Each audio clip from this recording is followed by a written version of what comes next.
সপ্তাহখানি কত লাগবে? এই তুমি দাঁড়াও। সপ্তাহে 200 এখন আমি কি করবো? এটা কোন জায়গায় হয়? আর আমরা কি কেমোটের মধ্যে দিই নাই বুঝছেন? এই কেমোটের মধ্যে আমরা দিই নাই। আপনার গিয়ে বসেন 2 ঘন্টা সময় লাগবে। আচ্ছা এই যে আমরা এটাকে নিয়ে যাবো, এটা ওইদিকে যাবেন, আপনাকে ডাকবেন। না আপনার বাইরে আমি তাহলে পাঠিয়ে দিলাম বাসায়।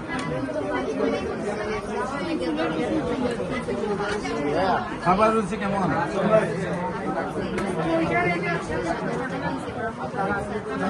কি খাবার খাও? হ্যাঁ, মালটার জুস, আপেলের জুস, পেঁপের জুস, 3টা জুস বেশি খাইবা। খাইবা তানকুনি পাতার জুস, তুলসী পাতার জুস, আপেলের জুস, পেঁপের জুস, মালটার জুস, চলতার জুস, জলপাইয়ের জুস, আমলকির জুস, আমরার জুস। হ্যাঁ, যত টক জুস আছে খাইবা, খালি খামরাঙ্গা দাঁড়াইবে না। হ্যাঁ, জুস খাইলে বাতের থেকে রুটির থেকে শক্তি বেশি। জুস খাইলে বডিতে ফুডিংয়ের সমস্যা যাবে। তুমি যতবারে টক খাবে তো মালটার বেশি খাওয়া ভালো। মালটার আপেল আর পেঁপে 3টা খাওয়া বেশি ভালো। গ্যাস হলে সাথে গ্যাস ওষুধ খাইবা, ঠিক আছে?